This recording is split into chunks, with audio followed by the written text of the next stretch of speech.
Hi, everyone. I'm Sarah Subiata Bennett, and I'm thrilled to introduce to you some of our inspiring new voices stepping up to serve our community on the Dallas City Council. Today, we're spotlighting a candidate in District 6, Machelle Wells. With a servant's heart and a mission-driven spirit, Machelle is ready to bring positive change straight to Marilla Street. Her passion, her purpose, and her story are ones you don't want to miss. Early voting kicks off April 22nd, and Election Day is May 3rd. So mark your calendars, and of course, don't forget to like, subscribe, and share this episode with your friends. Thanks so much for joining, and let's get to it.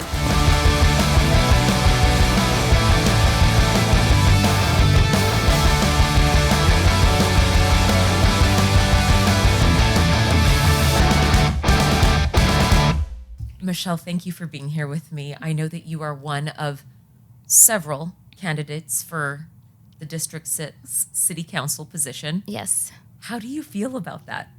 I'm excited. Yeah. I feel like this is something that I'm supposed to be doing. I feel like this is something that I'm made for.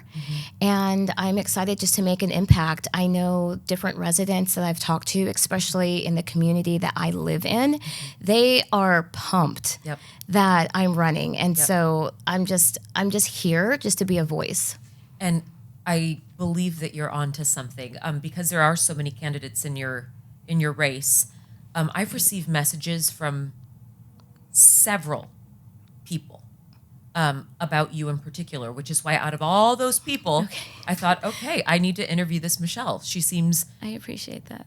Just like a very intelligent, bright, capable servant leader, as you refer to yourself, which I really like. And can you tell me just some of the things within your community that have inspired you to want to run? What was your turning point? I would say that just where I live in general. So I do live in the Trinity Groves area. I do live in one of the new builds. And in one night, we had 35 break-ins. Where you live? Where I live. Just 2 months ago in December 2024, we had someone also break into our secure bike room and steal everyone's motorized scooters, everyone's electric bikes, everyone's bikes. They got away with thousands and thousands of dollars. Previously, we've had even 20, I think it was like 24 break-ins, and then we had 17. So it's like it just keeps escalating. So it's not the best area just because we don't have police officers. We don't have law enforcement. So I'm huge with getting that going with Proposition U. We need to have this here. It took even a few months for the police to be able to acknowledge and to come out and actually do something because it was just so frequent that my apartment manager just kept reaching out, and we finally were able to get some help and get some cameras and get like a car out there just to sit to kind of deter people away. But it was a struggle for a while. Yeah, I absolutely understand that. And it's so interesting because a lot of the public discourse, especially surrounding the Trinity Groves area, is very positive. It's like, oh, this burgeoning area with so much attraction. But then my constant harp is, it's not safe. It's not safe. I mean, it has so much potential. And again, to reiterate the point that I continue making, which is if we want Dallas to be a mecca of the world, for the world, we must have safety. Absolutely. And women, it seems like, have to grapple with that safety a little bit more because even though bikes were stolen, things of that nature happen, a guy isn't going to sit there in paranoia before leaving their place and think, what's going to happen to me on the street? I mean, I'm generalizing. Most men, wouldn't have to really consider that. But women, especially petite women like us, of course, it's something that we grapple with and worry about. I'm so glad to hear that you are stepping forward as a champion for change. Yes. And the event we were at last night, I know Kara said, Monty, it wasn't well written. Okay, well, what was happening wasn't working. But I'm glad and I'm grateful to God that it passed. Yes. And that it's now law. And I think there's going to have to be some unfortunate pressure from Hero applied to the city because they're just not complying with what is now law. And so can you talk to me about what types of conversations you've had. I've heard that you had a really compelling conversation with the DPA. I did. Yeah. Can you tell viewers and listeners what that was like? Yes. Well, first, I must say that my heart goes out to the police officers, to the firefighters, and the whole pension issue. I will tell you, after I finished that interview, I could not sleep that night.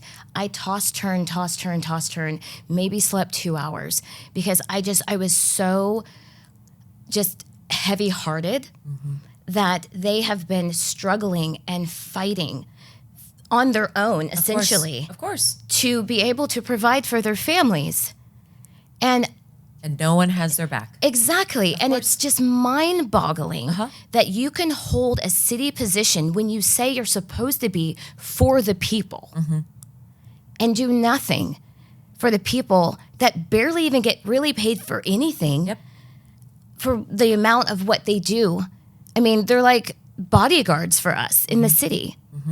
And they deserve to get paid. They deserve their pension to be handled. And to just sit back and say, not my problem, it's demonic. So I went on a ride along with a sergeant. And so it was eye-opening. I was in the police car for 8 hours, all right? So I'll start from the beginning, actually. So when I first got to the police station and I went into their roll call area where they're just kind of their first initial meeting. And there was less than half the room occupied in that space. And it was a fairly big room. I mean, it wasn't like super small. It was like a normal sized classroom.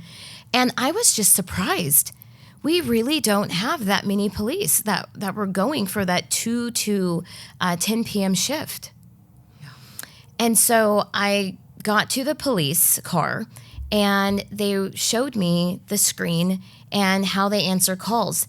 There was, I want to say, I believe it looked like about 50 calls that were still pending, even from the night before. Gosh, that's and I horrible. was coming in at 2 p.m. And they had calls pending from the night before. And I was like, what? Why are they still pending? Yeah, this is what from like understaffed 11 looks like. p.m. Yeah. 10:30 p.m. And they said, because we don't have enough police. You saw understaffed. how many people were not in that room. Yeah. And he said, and that's the shift. Nobody's on spring break right now. It's a crisis.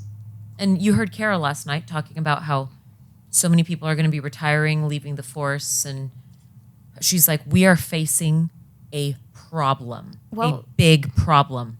Yes. Like right now it's a problem and it's just going to get worse. Yeah. I mean, it's a huge problem. When I had my interview with the Dallas Police Association, and that's why, like, my heart was very broken over the pension, but then just to be in the room and see their faces and hear their stories on how, like, people are quitting left and right.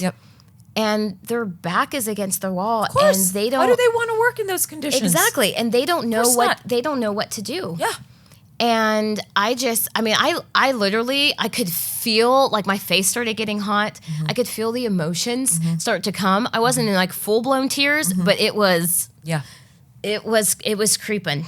Yeah.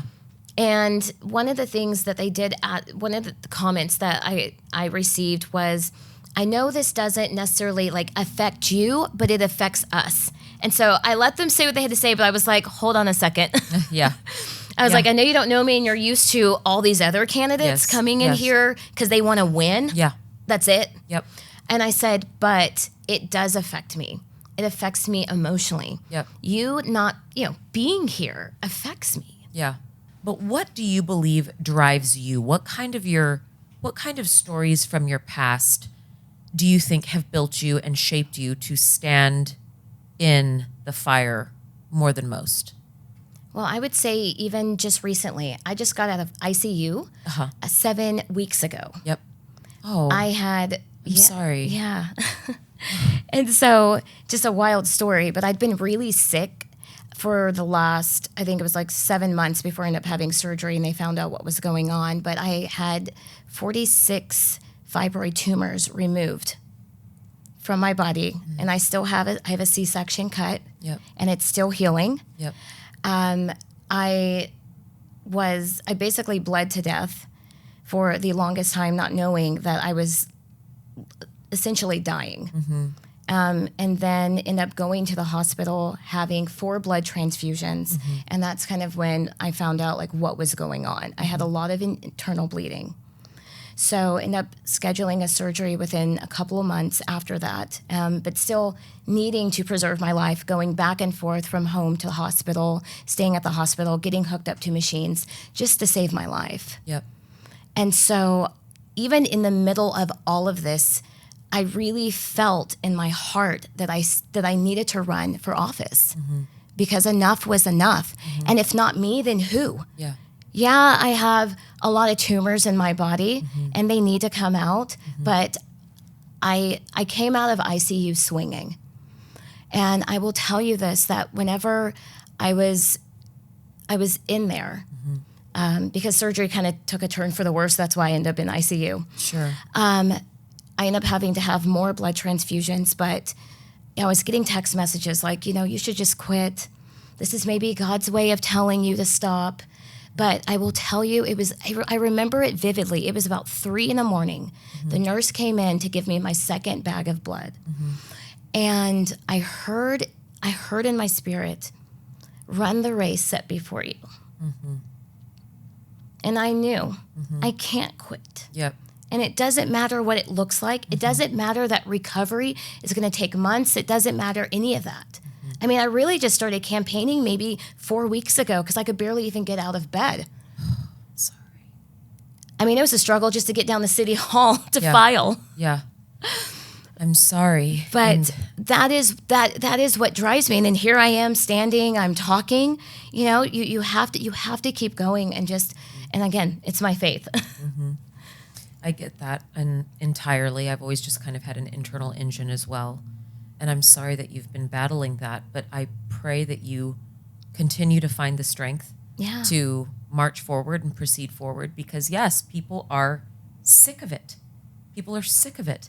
Have you spent any time block walking and speaking to the constituents at this point?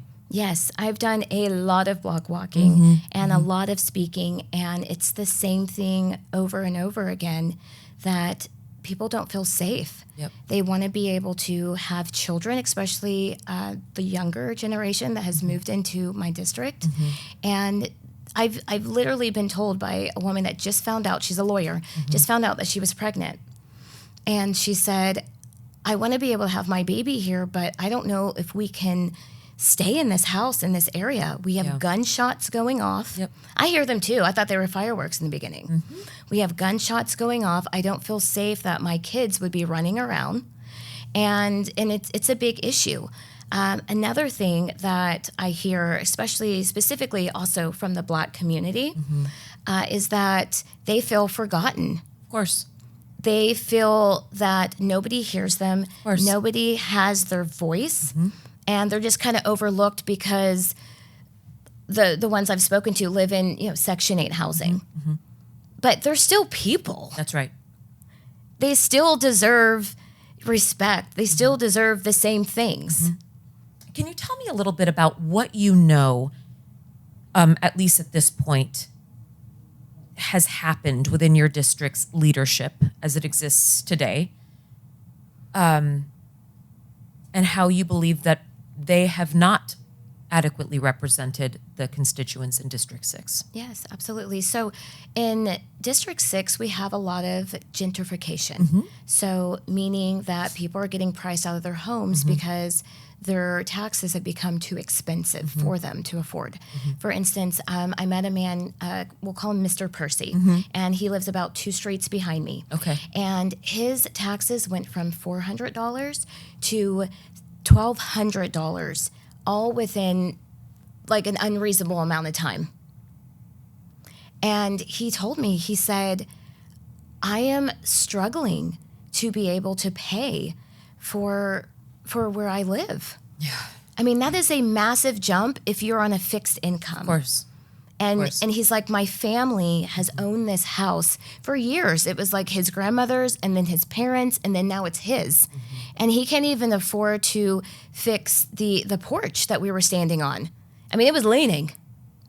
And so I just feel, and then I've heard that so many times. If you can fix these taxes, then we'll vote for you. And so I see that there's not any solutions that has been brought to them to help. And then we want to talk about homestead. Well, the homestead exemption right now is at $100,000. Right. I suggest we boost it to $150,000. And not a lot of people necessarily know about homestead, but I also feel like it's not presented as well, especially to my lower income residents, because they're not necessarily on the computer researching. I mean, I'm good at doing that. Yep. I have a pre-law background, so I can do that, but my heart is really to find solutions. So there are different avenues. We can cut spending. We can cut waste that has been going on and to help lower those taxes, because the reason why they're up is not necessarily just property value. You can still increase property value without having to raise taxes. Taxes help pay for the city. Taxes help pay for things that need to be done in the city. So if we just cut some of that spending, we can start to lower some of we can justify that to where people can actually feel it in their wallets. On top of that, there's also community land trust. That is an option if somebody so chooses. That can be done as well. So I just feel like there hasn't been a lot of deep diving into helping people to necessarily stay in their homes.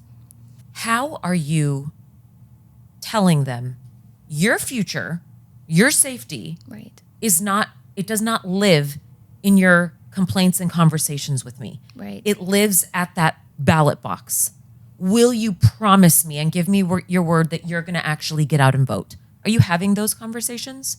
Well, they're actually having those conversations with me. And I will tell you what I have found is that more of the lower income individuals, they are the ones that actually want to vote. Really? Yes. What? Yes. None of the data that I've seen supports that. Really? No, I and again, I don't know how far back, but based off of me going into the lower income areas, because I've spent most of my time actually there. Good. And the reason why I spoke with that lawyer is because it was a new development within a long-term existing residential area, if that makes sense. Yeah, so I'm like, I'm already over here. Might as well just walk across the street, bang on the doors with the new houses. And of course they love me. They're excited that I'm running because they don't like the gunshots. Of course. But no, I will tell you, and I've been invited to come in their house. I've prayed for them as well. The Section 8 housing, like the housing area that I've gone into. Yes. And they're the ones that, I mean, you can see it in their eyes. We're not heard. We were promised whatever, and those promises got broken. What are you going to do for us? Are you for me? And I'm like, I'm absolutely for you. I mean, I've been doing missions for years. I've been in third world countries. I've been to 63 countries. So my heart, I don't see rich, poor, I mean, if that makes sense. I don't see any of that. So I just see a person that's hurting and needs help, and I'm here to help you the best way that I can. And if I can't figure it out, there's a lot of other smart people that can help me. Sure. Because they've already done all this. Sure. I get that. And that humility is important.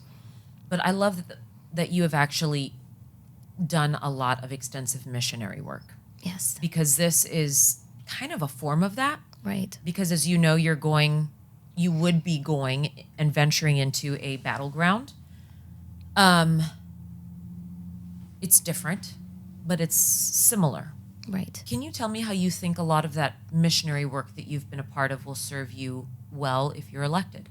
Yeah, absolutely. So like I said, I've been to 63 countries. So every area is going to be different. I have built feeding programs for displaced children that have their families were literally murdered in front of them. Their sisters were raped in front of them.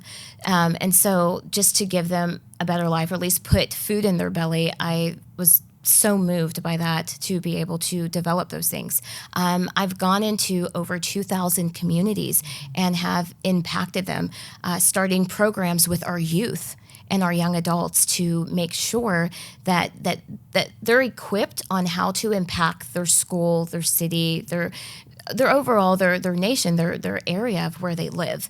And so what I'm really passionate about is being able to figure out how to help people and then coming up with those solutions. So you ask about how has missions helped? Well, I've been around so many different diverse groups of people that I bring more of a worldly type of perspective. I get it.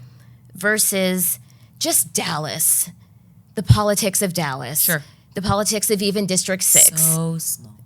Yes, So exactly. small. I get it. And so people have asked me, have you served on committees, here or there? Well, I've been traveling Yep.